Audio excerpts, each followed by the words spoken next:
I'm Terry Kolath, and I'm out here in the beautiful sunshine behind the Promenade Cafe at the Woodlands Commons, and I have the pleasure of introducing you to J. Kelly Wright, one of our newest residents living in the estuary at Shell Point Retirement Community.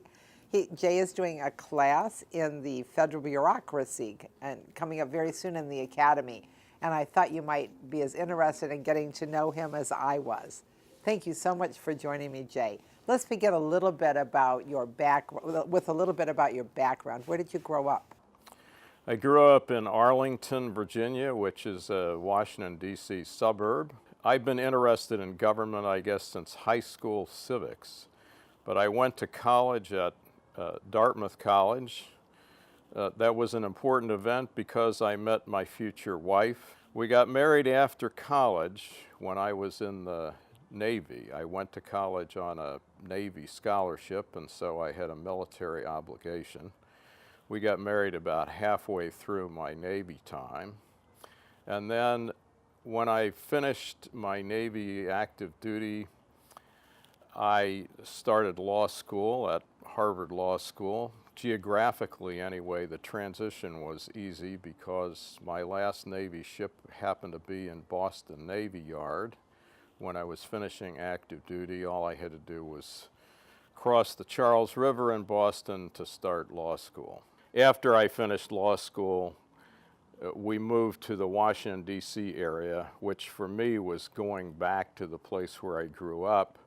For Meredith, it was a change of climate because she was from Massachusetts. And there we ended up staying.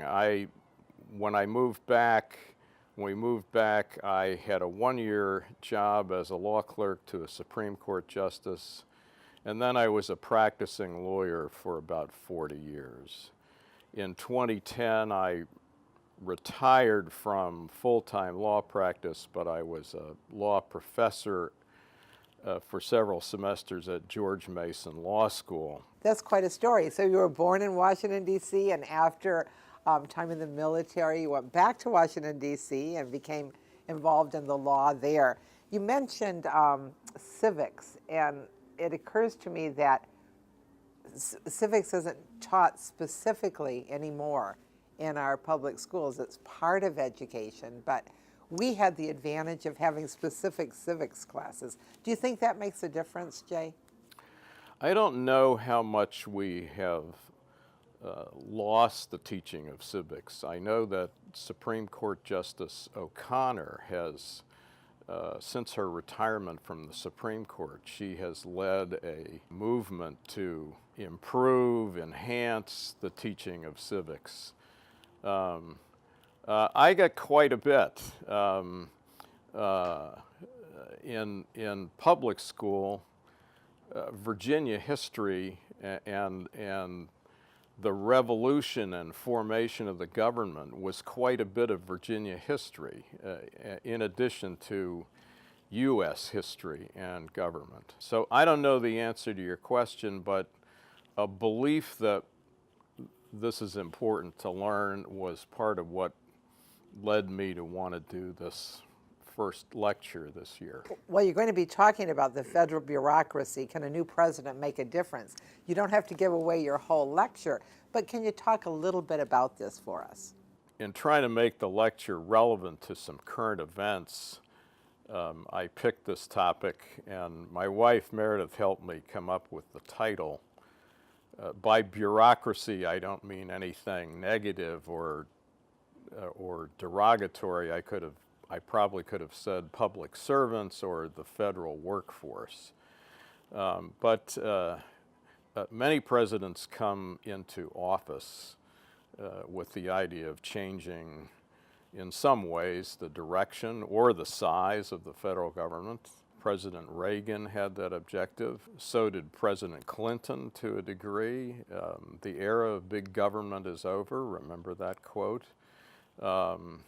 And of course, President Trump has been proving that he's interested by the number of executive orders that are issued.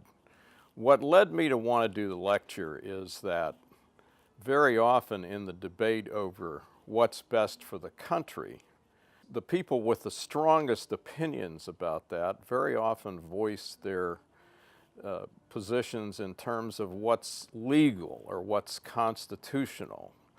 So President Obama changed immigration policy, and people who disagreed with that, some of them anyway, said, well, he's acting unconstitutionally. People have said the same thing about the executive order that President Trump just issued.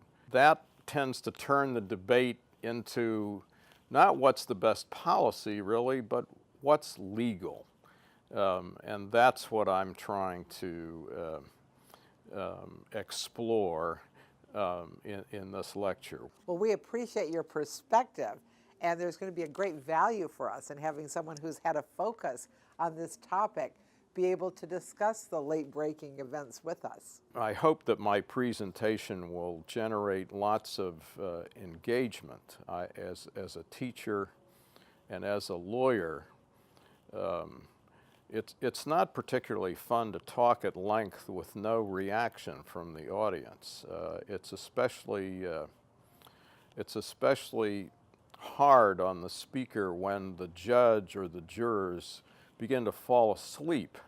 So I hope not to have too much of that, and in fact, I hope people will ask questions, challenge me if they disagree. I'm used to that. That's what lawyers do, and so that's an important part of the Academy too. Thank you so much for sharing with us the background of J. Kelly Wright right up to today, when we're going to have the pleasure of attending a presentation with you, The Federal Bureaucracy, Can a New President Make a Difference? Thank you so much.